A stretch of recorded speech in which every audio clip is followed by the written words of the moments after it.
Gente, então vamos lá, né? Bom dia a todos. É um prazer estar aqui com vocês nesse fórum da ZAP. Temos aqui o Amaro e o Zé Antônio que vão discutir conosco como reorganizar a gestão de saúde frente aos novos desafios. Reorganizar já nos dá uma dica de que é preciso fazer diferente. E frente aos novos desafios, eu acho que a gente tem um aprendizado ainda recente do período da pandemia, antes da pandemia, como que a gente olhava para a saúde corporativa nas nossas organizações. O período da pandemia que trouxe muito aprendizado e muito desafio, né, de aprender fazendo, de mudar a forma de fazer, de desaprender. E agora a gente tem um momento pós-pandemia que a gente carrega parte dessas lições aprendidas. Então, aqui a gente vai ter a oportunidade de pensar, né, os grandes drives, os grandes insights que a gente tem nesse processo. Então, eu vou pedir que o Amaro e o Zé Antônio iniciem compartilhando com a gente, né, os principais insights aí dessa jornada, do repertório, da trajetória profissional de cada um deles dentro da gestão de saúde corporativa.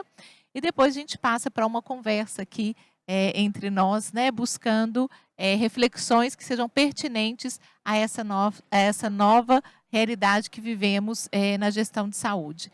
Então, vou pedir para começar com o Amaro, por favor, compartilhando com a gente aí como que você tem trabalhado, né, frente a esses novos desafios e trazendo também, né, o repertório da sua jornada profissional até aqui sobre esse tema.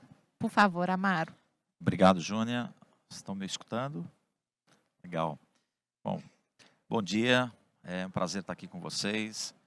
É um tema bastante, né, cativante, bastante desafiador. Eu acho que essa jornada, né, dessa experiência, a gente traz aí ao longo dos anos, né? A pandemia foi um grande divisor de águas, né? Foi uma grande alavanca que provocou gestores aí de recursos humanos a investir e aprofundarem muito mais no tema de gestão de saúde, né? Eu não tenho aqui a pretensão de trazer nenhuma solução mágica, nem a receita do bolo, né? Porque a gente faz, como executivo de recursos humanos, acho que todos têm aqui a visão da amplitude das nossas responsabilidades e também da limitação do nosso conhecimento técnico, né? O que a gente procura fazer na nossa área, né, como gestores de RH, é tentar fazer uma gestão mais eficiente, mais produtiva, né, buscando o bem-estar e a saúde do colaborador e também olhando o equilíbrio com os interesses dos acionistas da empresa onde a gente trabalha. Então, particularmente, eu venho trabalhando como gestor de recursos humanos há mais de 20 anos e sempre a gestão de saúde foi um grande desafio para mim, né?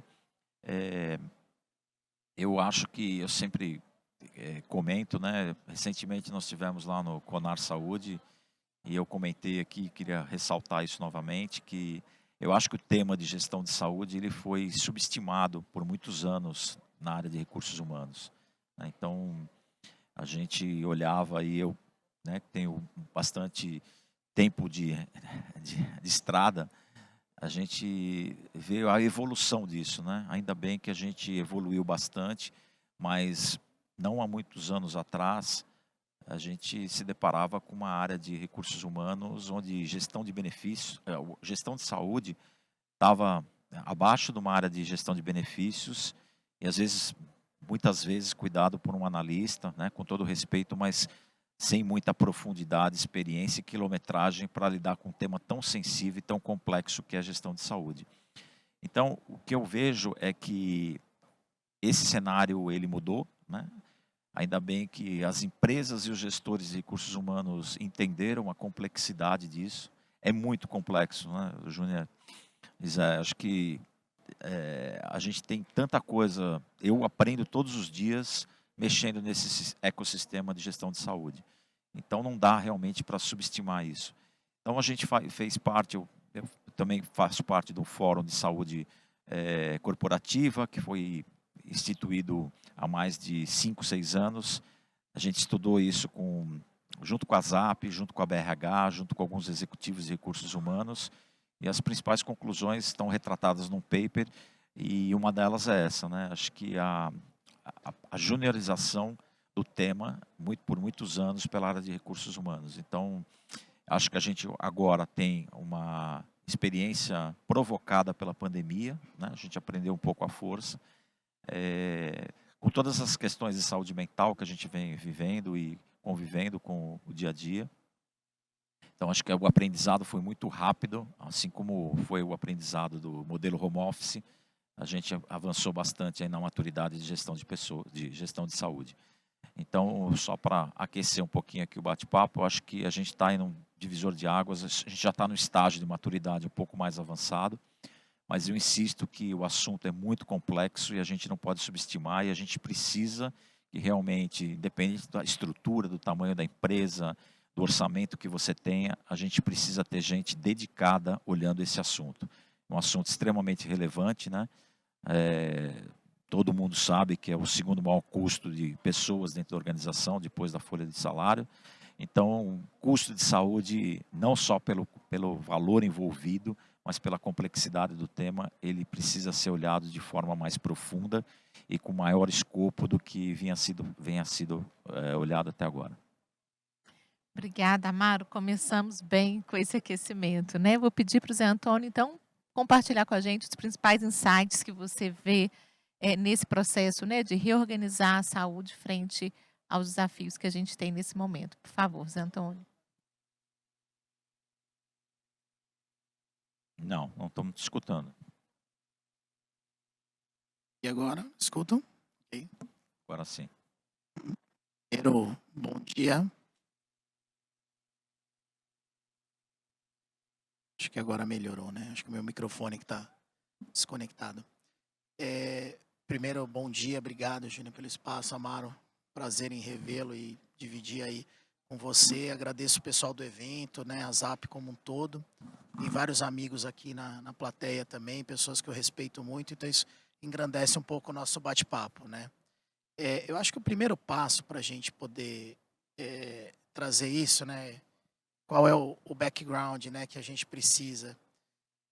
Faz um pouquinho mais de 12 anos que eu estou na área executiva, né, com foco em saúde, e agora, né, há um tempo também na área de segurança, de meio ambiente, de qualidade. E outras duas vertentes eu vou trazer para essa conversa, que é como consultor, que eu já venho há um tempo atuando de mercado, e como professor de pós-graduação na área de gestão de saúde. E o primeiro passo foi o que o Amaro falou, né? O que é desafio? Cada empresa vai ter o seu. Tem empresa que está a grande maioria lutando para sobreviver e rampar, porque perdeu muito numa época de travas enormes. A gente tem grandes empresas ressignificando o olhar e o posicionamento, né? Então, também um outro momento. E cada uma vai ter a sua prioridade, cada uma vai ter o seu passo. Então, o primeiro grande desafio é a empresa tomar saúde como valor e não como prioridade. As prioridades mudam, os valores não. Quando uma empresa incorpora o valor saúde dentro do seu negócio, não é que aquilo vira core, mas vira todo o subsídio para o core. Ah, mas vamos ganhar dinheiro com saúde? Não. A CCR, por exemplo, não ganha dinheiro com saúde. Mas se não tiver saúde e promoção de saúde dentro dos seus negócios, as coisas vão andar muito pior. E isso impacta diretamente no resultado. Então, o primeiro passo dos novos desafios é você criar. E como é que eu crio o núcleo de valor, né? Que é aí que eu acho que é o grande ponto, né? O grande desafio. Pois como é que eu chego lá? Primeiro, você tem que ter um movimento positivo, onde a empresa precisa estar letrada. Como é que a gente chega para o C-Level e consegue convencer de que aquele assunto é impactante?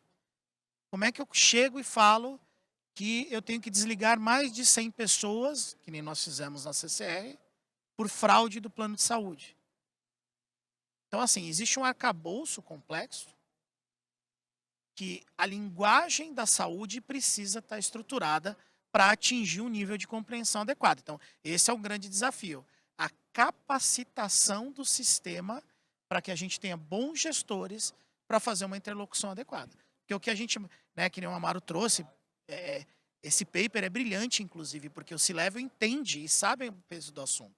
Só que muitas vezes perde-se a interlocução por conta da qualidade, de número, da representatividade. Então, o grande passo é a gente ter que usar esse tipo aqui de fórum, cursos de especialização, movimentos de formação da área de saúde como um todo, de gestores anexos que vêm da área administrativa, que vêm de áreas correlacionadas e que fazem o papel de levar esse entendimento. Poxa, o desafio aqui é eu tenho 15% da minha folha de pagamento direcionada para o plano de saúde.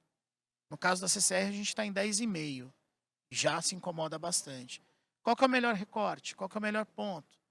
Então, esse é o segundo grande desafio no meu ponto de vista, principalmente atuando na área educacional. E uma outra coisa, como consultor aí, trazendo o chapéu de consultor, essa juniorização ela é muito vista no mercado como um todo. Então, os players que hoje atuam, fornecem, prometem mitigar, todo mundo vem com aquele papo, né? Eu reduzo o seu custo, né? Vira uma promoção. E aqui vou trazer, a Júnia faz parte da melhor composição de uma Unimed do Brasil hoje, que é a Unimed BH. A mais profissionalizada de todas, né, dentro do processo, né, delas. E para caminhar para isso, é um esforço, é uma caminhada que tem mais de 10 anos. Então, enquanto não tiver um esforço de que a empresa desenvolve também o seu fornecedor, aprende o que ela precisa para cobrar e trazer, esses desafios eles vão ficar unilaterais. Se a empresa não tomar, então eu vou trazer o desafio, poxa, como é que a gente chegou no movimento para fazer um desligamento de tantas pessoas por fraude? A gente teve que ter background interno, ajudar a fornecer informações, trazer fornecedor que nos ajudasse a melhorar a nossa percepção para caminhar. Ninguém estava preparado naquele momento. E ainda não está, porque a gente está no movimento. Então, aquele papo de que alguém te chega com uma solução pronta e que está tudo certo, fujam, né? Então, o grande desafio é todo mundo olhar o assunto de uma forma como aprendizado contínuo, enquanto não tiver na métrica, e aí acho que é o último desafio, fechando a minha fala, enquanto a gente não conseguir um drive de ganha-ganha no processo, enquanto a gente ficar remunerando, eu brinco, né? Quem aqui tem talão de cheque aí no bolso? Alguém tem? Ninguém? Geralmente tem 1, 2 quando eu dou essa palestra. Por quê? A gente usa o quê? Geralmente cartão, né? Dispositivo digital, Pix. E por que a gente paga a saúde com cheque? A gente paga analogicamente a maior parte das coisas. Então, enquanto a gente não mudar o drive da melhoria do cômputo, da informação e da chegada do dado, e isso tem um desenvolvimento de mercado para acontecer, e o melhor, parar de pagar por produção. É a mesma coisa que eu virar para um dentista e falar, você vai ganhar por dente arrancado. Quanto mais raio-x, mais você ganha. E cadê a prevenção? Cadê a predição? Então, a gente paga de um jeito e promove de outro. Não se encontra. Então, um grande desafio está aí, que a gente tem que encontrar um meio-fio desse processo. Está aí o nosso, acho que esse grande direcionamento. Independentemente do tamanho da empresa, da realidade que ela ocupa, do modelo de gestão ou do suporte financeiro, a gente precisa passar por esses desafios. Júnia, posso pegar carona, Claro. emendar aqui um pouquinho, tirar um pouquinho, sair do protocolo aqui, falar um pouquinho pegar o gancho que o Zé colocou aqui, que acho que é super importante. Um dos desafios, né? Não podia deixar de fazer essa conexão com o tema da utilização, né, do plano de saúde, nós como gestores de RH. Né? E não é só a utilização por parte dos funcionários, mas toda a conscientização da cadeia de saúde. Né? Então, você citou o exemplo do talão de cheque, né? Eu lembrei que lá a gente falou que o funcionário com plano de saúde, ele tem um cartão de crédito ilimitado na mão. Né? Então, a gente já falou sobre isso há um tempo atrás. Bom, já que aquele velho mindset, né, do brasileiro ou de algumas pessoas que precisam se reeducar para conviver com gestão de saúde. Né? Eu tenho plano de saúde pago pela empresa, eu vou fazer quanto mais exame eu tiver, mais consultas eu fizer, mais exames eu tiver disponível, melhor para mim, já está pago mesmo. Então isso corrói todo o sistema, o modelo, encarece, as pessoas não têm ideia de quanto isso encarece, né? Então o uso consciente da utilização acho que é um grande ponto que a gente precisa melhorar. E quando eu falo do envolvimento de toda a cadeia, de todo o ecossistema, passa também pelos médicos, pelas operadoras, né? Quantas vezes a gente fala para mudar o CID, esse aqui o plano não cobre, mas coloca aí um negócio, um tratamento, em vez de estética, coloca outra coisa que é reembolsado pelo convênio, quebra o recibo em 2. Então, acho que muitos de vocês já ouviram falar sobre isso, né? Então, acho que esse tipo de postura, de comportamento, ele leva para um caminho onde nós estamos hoje, né? Um modelo insustentável, onde a gente vê a inflação médica e a sinistralidade bombando, desespero quando a gente leva para os nossos presidentes aí a conta, né? Então, acho que essa parte de má utilização, fraude, né? A parte de quebrar recibo, de mudar o CID, do colaborador usar o máximo possível porque está pago, né? Eu ouvi, por que você não marca uma consulta para ver um problema assim? Não, eu vou no pronto-socorro porque o pronto-socorro me dá atestado. E me dando atestado, eu não preciso trabalhar no dia seguinte. Então, tem algumas manhas, né, do colaborador que acaba implodindo o modelo, né? Hoje, lá na GR, a gente tem muito o conceito de saudabilidade também, né? Nossa empresa, nosso core business é fornecer alimentação saudável que caminha muito junto com gestão de saúde.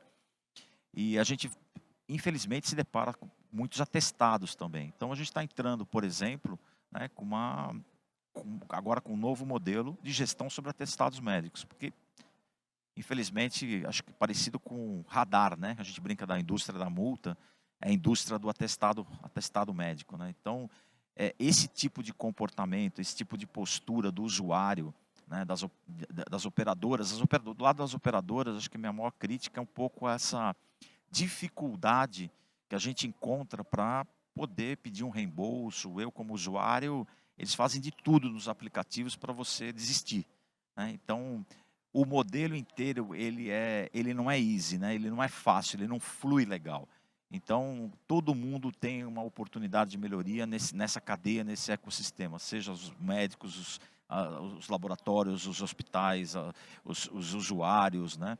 Os prestadores, os consultores, os funcionários. Então, é uma cadeia que todo mundo tem que fazer um pouco a sua parte. E essa parte do uso indevido, acho que é um dos grandes ofensores que implode o modelo que nós temos hoje em dia.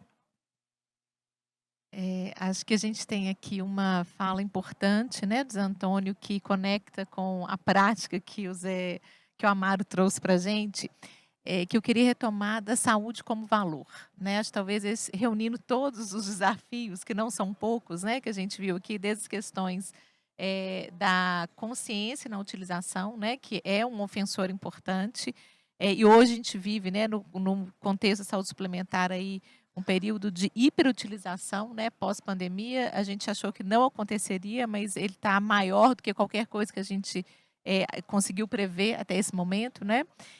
Então, voltando à saúde como valor, porque acho que ela conecta, né, tanto para dentro das empresas, quando a gente fala de política, de programas, de resposta, 10%, né, 15%, 20%, dependendo aí do porte da empresa e da extensão, né, das soluções de saúde que cada empresa consegue oferecer, e conhecendo, né, os desafios em toda a cadeia que a gente tem, né, desde a consciência do colaborador, a interface com os prestadores de saúde, com a própria interface com os profissionais de saúde, né, a própria categoria médica, que você está falando aí do fee for service, né, quando eu remunero por produtividade, a gente gera aí uma disfunção dentro desse processo.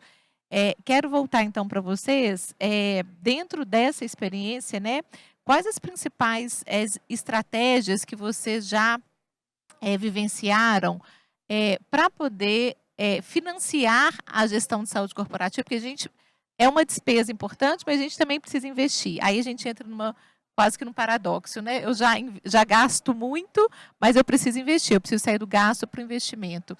Então, como que vocês, né, em diferentes momentos, dentro desse desafio, podem compartilhar com a gente, né, estratégias bem-sucedidas para ter investimento, e não só investimento financeiro, mas também o financeiro, com o apoio da autoliderança, que o Zé Antônio já tocou aqui, né? Como percorrer esse caminho, né? Quais atalhos vocês podem compartilhar aqui de experiências bem-sucedidas que vocês tiveram nessa linha, conectando a busca de trazer a saúde como valor do ponto de vista estratégico, mas também de viabilizar ações que tangibilizem esse valor no dia a dia.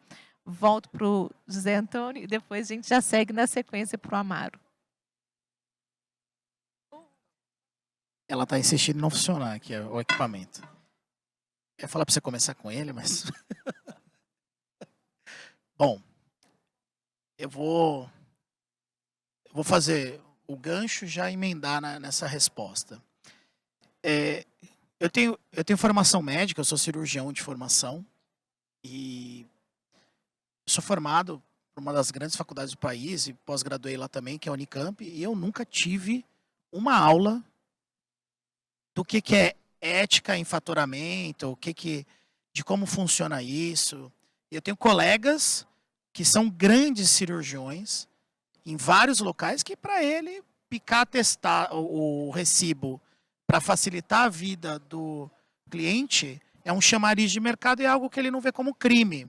Então, existe um distanciamento muito grande do teu operador lá na ponta, daquela pessoa que está representando aquilo que você está contratando, para aquilo que ele enxerga. Varia um pouco de região, tá? Demografia médica do CFM, de 15% a 20% dos médicos no Brasil tem de 5 ou mais vínculos de trabalho. Trabalho em 5 ou mais lugares. 1/5. Isso representa que não existe plano de carreira, ou identificação, ou qualquer tipo de colocação. Eu estou falando exatamente onde que está a raiz do investimento. Então, tudo que a gente depende de uma produção na ponta, não tem o drive que a empresa está pagando.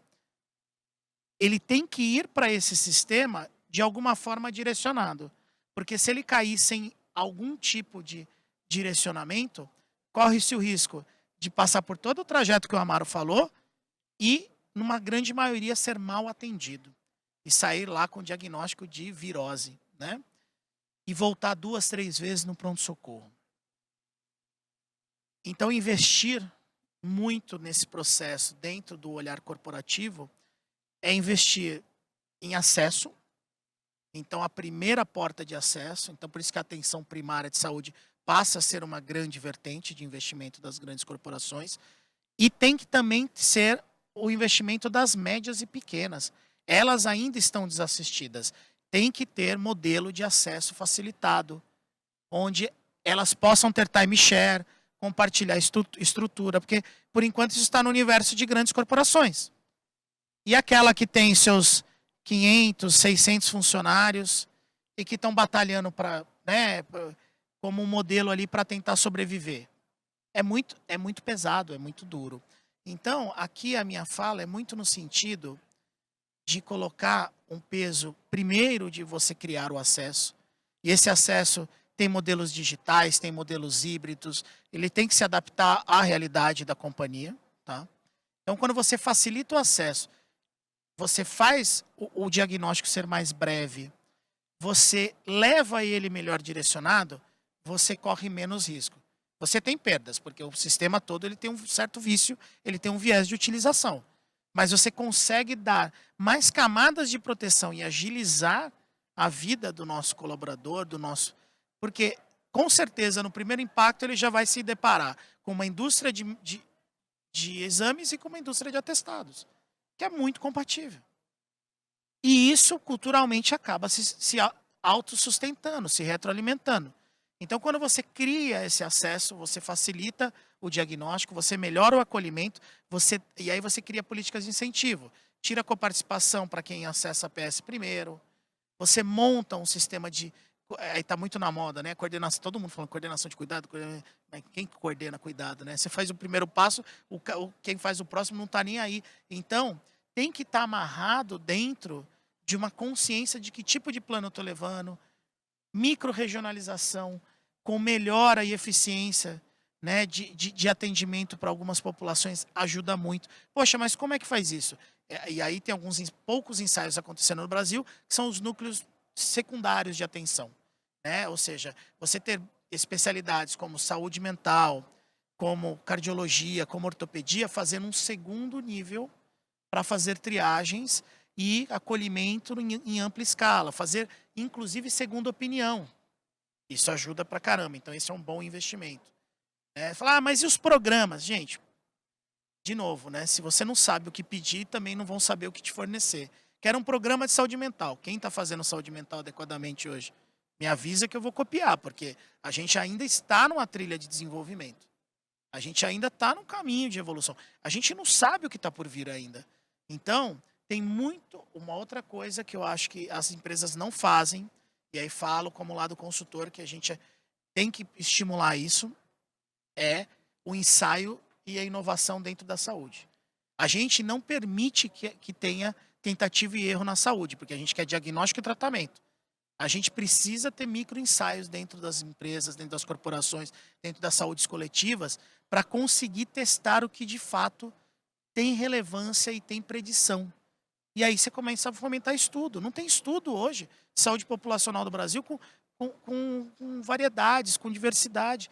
E isso dificulta muito a gente conseguir tomar decisão de uma forma adequada. Então, investir em atenção primária, em atenção especializada de grandes locos e em pesquisa e inovação tem que ser o nosso caminho, porque só isso, aí com isso você consegue saber o estado de saúde, que tipo de dispositivo você tem, você consegue impor com o tempo um movimento das empresas e falar, eu quero pagar tanto por isso porque esse é o justo, é isso que eu consumo. E não quanto vem a conta, despesas médicas, que é 80% lá de um faturamento que você não consegue nem abrir e tem que conviver com aquele prejuízo. Então, são as linhas principais. Lógico, tem inúmeras outras, né? Ah, mas vale a pena investir em saúde e bem-estar? Sim, depois que essa trilha estiver feita. Como é que eu vou saber o que fornecer, para quem fornecer, quando fornecer? Né? Ah, vamos pôr um programa de ginástica laboral para todo mundo. Todo mundo precisa? Que tipo de impacto? Como é que a gente faz? Né? E aí você começa a criar o seu autodiagnóstico. Acho que esse é o grande evento. Quando você faz isso, as empresas se juntam, né? Elas começam a dividir esses bens e aí você começa a ter um trabalho coletivo. O SESI, CNI, né? As empresas da indústria estão se mobilizando mais fortemente. Eu tive o prazer de trabalhar com eles ali desde 2015 para frente. E tem um grande movimento de se juntar base de dados. E mesmo entre as grandes empresas tem uma dificuldade enorme. Né? Quantas empresas que só não vêm negociar com a Unimed BH depois de um ano? Falam, não, mas puxa, chegou o preço. Ninguém cuidou da saúde nesse período. Né?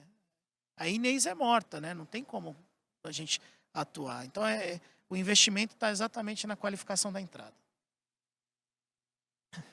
Legal, bom, eu assino embaixo aqui, né, toda essa aula do Zé Antônio, que realmente a gente, o grande, voltando à questão, né, com as estratégias bem-sucedidas do meu lado, foi investimento em ações primárias, né, acho que é essa grande dica que já não é tão novidade, né, mas eu parto do princípio de que os recursos são escassos, e o que não se mede, não se gerencia e não se vende, né? Como digo, não se vende para cima, né? Ah, como é que eu vou sensibilizar a alta direção da empresa para investir em ações primárias, em programas, né, de prevenção à saúde e tudo isso. E eu acho que para isso a gente não pode sair dando tiro para tudo quanto é lado, né? Foi um pouco o que o Zé falou. Eu acho que o grande segredo para isso é você conhecer bem a sua população, né? Então, ações e programas têm inúmeros, né? Campanhas, vacinação, antitabagismo, grupo de corrida, mini check-up. Já fiz tudo isso dentro das empresas que eu trabalhei. Só que às vezes você tem que fazer escolhas, né? Os seus recursos são limitados, né? O seu CFO, o seu presidente estão sempre olhando o custo. E aí entra um pouco a parte da medição, né? De você tangibilizar o que está sendo investido, calcular ROI e provar que isso tem retorno, né? Quando você mostra redução em absenteísmo, quando você mostra aumento de produtividade, diminuição de turnover, né? Quando você mede tudo isso, e principalmente na conta, lá na renovação da policy, acho que isso se sustenta. E hoje a gente tem uma grande vantagem, né? A gente acabou de ver aqui a apresentação, né, super empolgante do Maurício, falando do Google. A gente está, como ele falou, a gente está na era da inteligência artificial, né? Então, outra descoberta que ao longo do tempo eu vim percebendo, e agora está muito mais fácil, palpável tudo isso, disponível, é você mergulhar em dados, né? Então, não tenta tomar decisões sem investigar, né? Acho que a gente tem uma infinidade de dados disponíveis que podem te filtrar e te direcionar aonde você investir melhor os seus recursos, né? Hoje, todos esses algoritmos, inteligência artificial, não é só sobre a ótica de quem está gerenciando a saúde, tecnicamente falando, os exames, os médicos, tudo isso, mas o gestor que está fazendo a gestão de plano de saúde, né, da saúde dos colaboradores dentro da organização, ele precisa ter uma equipe, independente do tamanho, que mergulhe nesse banco de dados e mapeie as principais ofensores, as principais patologias, a sua população, para que a gente possa realmente investir aonde tem a maior preocupação da organização. Então, tenta fazer o 80-20, aí tenta fazer essa escala de priorização, e para isso, nada melhor do que você tomar proveito de todos os dados que estão disponíveis hoje em dia, né? É uma enxurrada, né? É um arsenal de informações, de dados, que você, com uma boa equipe para interpretar tudo isso e para direcionar, você acaba investindo nas ações primárias que são mais importantes dentro da organização. Então, mergulhar nos dados para conhecer a sua população e sensibilizar com isso a alta direção da empresa, porque a gente sabe que muitas vezes ainda é visto como custo e não como investimento. Gente, bom de mediar um painel com duas feras aqui, né, ao meu lado, é que eles respondem todas as perguntas sem eu precisar perguntar. Então, acho que a gente passou aí, né, pelos principais pontos, e a gente já tem um sinalizador ali de tempo mostrando para a gente. Eu queria, então, encaminhando aí para o final, vocês trouxeram pontos assim importantes, né, de olhar, estruturar a base. Acho que o Zé Antônio trouxe um ponto que é talvez um desafio ainda importante, né, porque a gente tem empresas de diferentes perfis, com equipes, né, muito também diversificadas, com prioridades também nem sempre colocadas, né, em relação à saúde corporativa. Mas você trouxe um ponto muito importante, que é: vamos arrumar a casa, né, vamos fazer o base, vamos entender os dados, vamos conhecer a nossa população. Hoje eu estou misturando com esses dois, né? Vamos entender o acesso, o percurso, vamos gerenciar o que é possível, vamos mostrar isso através de dados, né, que conversem com o negócio, porque aí tem o CFO, o presidente, ficam ali, né, esperando o RH negociar uma vez por ano uma sinistralidade que tende, né, a ser crescente. E se a gente para só naquele momento, a nossa possibilidade realmente de mudar aquela realidade, ela é muito remota, né? Porque a gente deixou ali um ano de problema acumular, e se a gente for olhar agora pós-pandemia, né, eu diria que a gente deixou aí décadas dessa sinistralidade sem nenhuma governabilidade, né, sem nenhuma ação direta.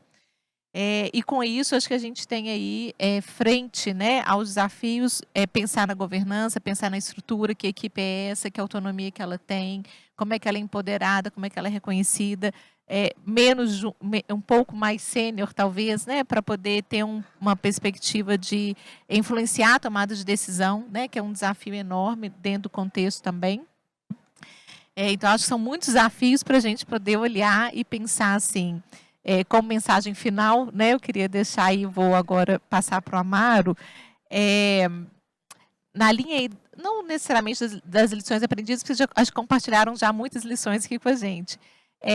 Mas um atalho, né, assim, uma dica, um ponto-chave nesse processo, assim, frente a tantos desafios que a gente compartilhou, que você acha que a gente deve ter como referência nessa jornada, né? Assim, o que a gente não pode deixar, ou você quer realçar algum ponto que você já colocou, ou trazer um ponto final aí para a gente, do que a gente não pode deixar de enfrentar, né, de colocar na mesa, para a gente ter, né, ser bem sucedido aí nessa jornada da gestão de saúde populacional nas empresas. Aí já é uma mensagem final para a gente encaminhar para o encerramento. Legal. Não, essa mensagem final é super oportuna, né? Porque até dando um pouco do tiro no pé, né? Em relação à inteligência artificial, em relação a ações primárias, em gestão de sinistralidade, interação com todos os players da cadeia. Eu sempre acredito no seguinte: a inteligência artificial ela vai evoluir cada vez mais, tecnologia, modernidade, tendências, mas eu continuo acreditando que não só para a gestão de saúde, mas principalmente para a gestão de saúde, nós precisamos fazer o que nenhuma inteligência artificial faz, né? Que é a empatia e conhecer melhor os nossos times, a proximidade, o calor humano, o respeito ao ser humano. Então, eu queria deixar aqui como mensagem final a humanização em gestão de pessoas.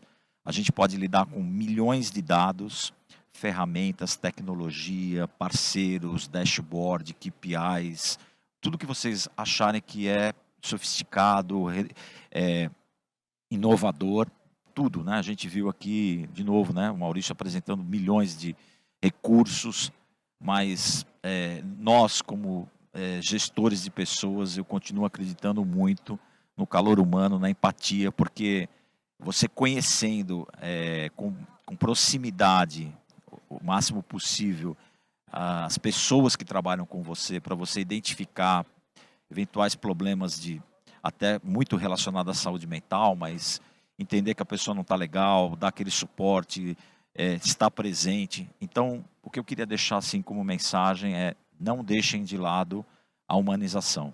A humanização em gestão de saúde, para mim, é fundamental. A empatia. E a gente sente isso quando a gente é atendido por médicos, né? Quantas vezes a gente sai mais confortável de você se sentir acolhido e aquela empatia que você interagiu com o médico que te atendeu, né?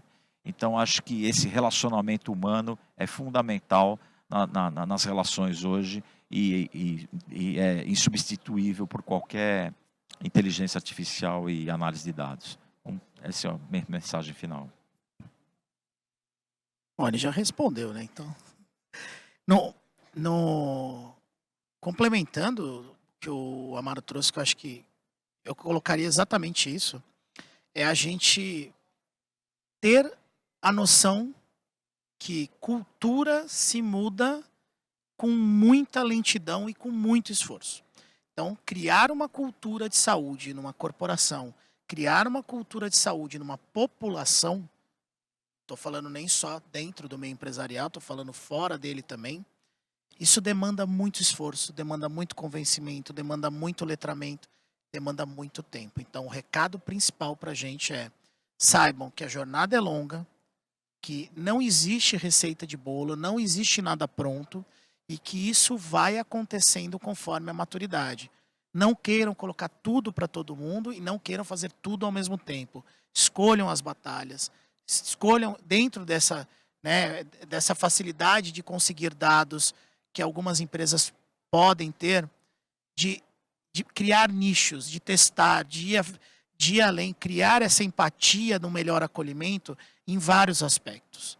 Porque isso sim pode mudar a roda de valor, pode impactar e isso vai criando cultura. Mas não dá para fazer tudo ao mesmo tempo e para todo mundo. Então o grande recado é: demanda tempo, precisa setorizar e precisa ter foco em quais batalhas a gente quer nos próximos meses, nos próximos anos. Acho que a palavra fica para mim é resiliência, né? Os desafios são simultâneos, né? São intensos, porque reorganizar o processo base para depois investir, você trouxe aí, né? O que a gente está fazendo em saúde mental, que foi subestimado também, né? Sempre foi subestimado e agora, pós-pandemia, a gente vive aí um boom, né, dessa demanda e a gente está aprendendo, fazendo e aprendendo ao mesmo tempo. Acho que a pandemia trouxe para a gente, acho que nunca mais vai parar essa intensidade. Então, acho que os desafios são intensos, são simultâneos. e a resiliência, né, a perseverança de que é uma jornada e que a hora a gente tem melhores resultados com dados, a hora a gente tem que dar um passo atrás, a hora a gente tem que educar o usuário, a hora o prestador, né, a interface com os múltiplos atores da cadeia de saúde, talvez seja aí, né, a simultaneidade de ações que são necessárias para a gente consolidar, criar ou consolidar, e depende do estágio, né, de cada empresa, a saúde como um valor, portanto, como uma estratégia importante dentro dos nossos diferentes negócios também, né? Eu quero muito agradecer vocês dois, né, pela contribuição, foi de muita relevância, né, para a gente, agradecer pelo compartilhamento, né, pela abertura, pelos insights, e dizer também, né, agradecer a atenção de vocês aqui conosco e que a gente tenha um bom fórum aí ao longo do dia. Muito obrigada. Obrigado.